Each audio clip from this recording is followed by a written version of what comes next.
Sauce it up, What's August. good, y'all? My name is Awgust Pierre, and today I'll be showing y'all how I mix my beats from scratch and just some crucial tips that will help your mix sound better than it did before. And yeah, let's get right into it.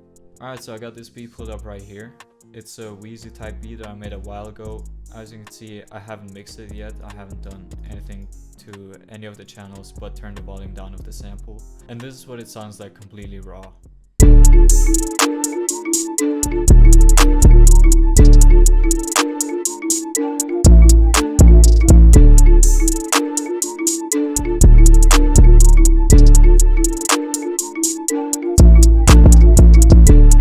So the first thing I do when I'm mixing is I'm making sure that all the drum sounds are clipping. And what I mean by that is that the waveform of the audio is reaching this kind of border right here.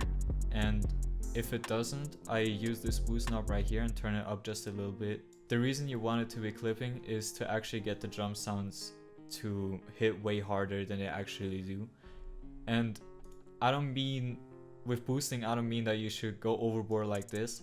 Like just really subtle, because it actually distorts the audio if you do it too much. So moving on to the second part, I gotta debunk some mixing cheat sheet type of things that you see on Instagram every now and then. I'm gonna show one of these on screen right now. And the reason you shouldn't be using those cheat sheets is because these drum sounds are actually already processed and EQ'd, which also brings me to the third point, which is why I don't use any effects on any of my drum sounds, like at all. I always leave them raw. I don't even use EQs because, like I said, they're already EQ'd, and EQing them will just take away the punch of, let's say, the clap, for example, or the 808. Because what I used to do when I was starting out is I would go to the clap and I would just turn out the lows, because some guy said that it leaves a rumble in the 808, which it sometimes does, but if it does, you can usually hear it, and if it doesn't, then you can just leave it the way it is. You get what I'm saying? Basically, don't use any compressors, any EQs on your drum sounds unless you really know what you're doing. Like unless you actually want the drum sounds to distort, or if you want to bring out a certain frequency or whatever.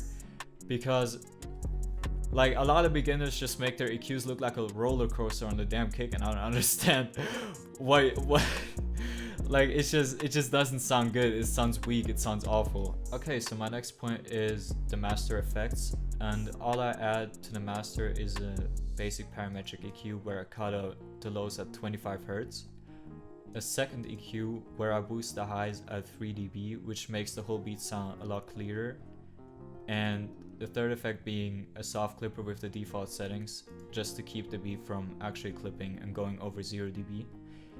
And now, this is really enough for when you're mixing beats. Now, if you're doing a whole song, of course you're gonna add some multi-band compressors and all of that other fancy stuff. But the thing is with beats is that if you compress a beat and you like properly master it and you send it out to an artist, then he's gonna master the whole song once he's done recording over it, and pretty much gonna be compressing the beat twice, which is just gonna sound ass. And you know, that's not what you should be doing. And also, a lot of these artists, when they're listening to beats, they just take their phone, they put it at full volume and they put it up to their ear like this. And if you do a bad job at compressing the beat, then it's just gonna sound distorted and it's gonna throw the artist's interests away from the beat itself. So yeah, my third point is don't master your beats, leave them mixed and leave the mastering process over to the engineer. So now the next thing I do is I press Ctrl Shift, highlight all of the mixer tracks and bring all the knobs all the way down. So I know you heard that probably a million times when looking for mixing tutorials, but look, it's really all about your hearing. You shouldn't follow numbers when you're mixing your beats, because that's just, every sound is different, every beat is different, and everything's just gonna sound different. You get what I'm saying? So basically just go off your hearing. You'll build that skill set over time, obviously. Like, you're gonna suck at first, I'm not gonna lie, but if you keep doing it, you're gonna get better and better, and yeah, you can just trust your ears more and more after that. And my rule of thumb is that the kick should be the loudest instrument in the whole beat, because if the kick is quieter than the 808, then you won't be able to hear the kick in the first place. And if you don't have a kick, just make sure that the 808 is loud, but not too loud. Like, don't make it the actual loudest instrument if it's gonna sound overpowering. Just if it sounds ass, turn it down is what I'm trying to say.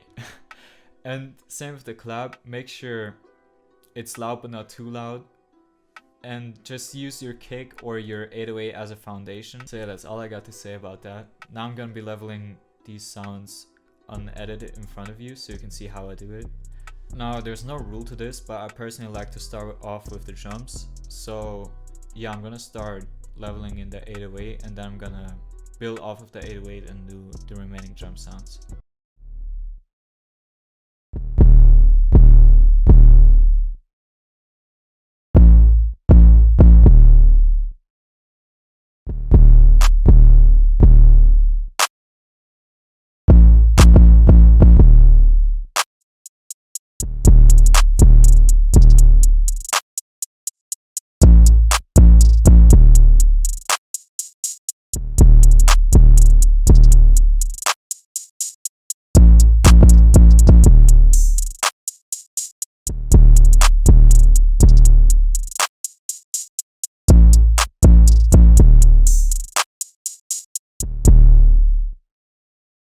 So as you can tell, this doesn't take long at all.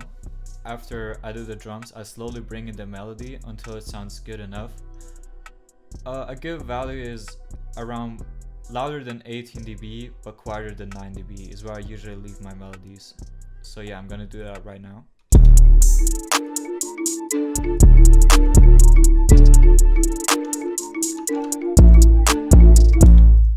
So yeah, it's really simple as that. I'm pretty much done with the whole mix already. I got a couple sounds left. I gotta mix the snare and the tag with the beat as well. And the snare is not too different from the clap. You just gotta bring it in slowly until it sounds good enough, but it's not too loud.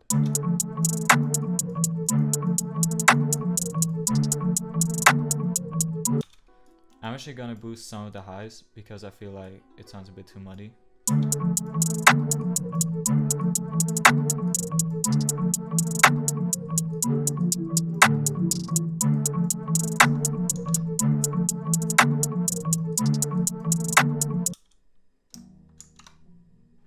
So yeah, as you can see, pretty simple stuff. And now with the tag, it's already mixed, so I don't have to level it that much. Now, don't get discouraged if your beats don't sound well mixed, because that's what you learn on the way. Like, there's no way of cheating your way to the top. You only learn from experience. If it would be that easy, then everybody would be doing it. Remember that. And yeah, now I'm gonna run through the tips really quick, so you get an idea, just kind of summarize everything. So number 1, make sure that the drum sounds are clipping in the channel rack. Number 2, don't add anything to your mixers unless you want something specific to stand out, like some reverb or some distortion. Number 3, leave your master effects pretty simple. Don't master your beats, just leave 2 EQs and a soft clipper on there. Number 4, level your beats off of your hearing. Okay, so now another tip I can give to you is, a lot of the times when you're mixing, especially with headphones, your ears start to get tired, and it's called ear fatigue. And basically, if you keep listening to the same mix over and over again, then you might turn your clap down because it sounds too loud to you, but really you're just making it unnecessarily quieter. And a way to fix ear fatigue is to just step away from your project for like, I don't know, 50 minutes. Just go do something else. I don't know, eat something, read a book, whatever, touch grass. So yeah, after you do that 50-minute break, you should just come back to your project file and you'll be able to tell if something's too quiet or too loud, and then just adjust those things and export it after that. It's just gonna sound way better, trust me. And yeah, that's pretty much all I got for this video. It's yet again pretty short, but I still hope you enjoyed. I hope you learned something from this. If you got any questions, you can feel free to leave them in the comments below, or any video suggestions, whatever. Then also by the time you see this video, my neon drum kit will probably be out already. And if you're curious to picking up this drum kit, it's completely free.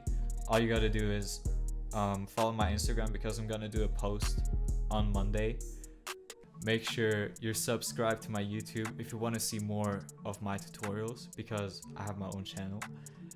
And also, we recently made a 7/6 radio playlist over on Spotify. I'll leave a link in the description below so you can go check it out.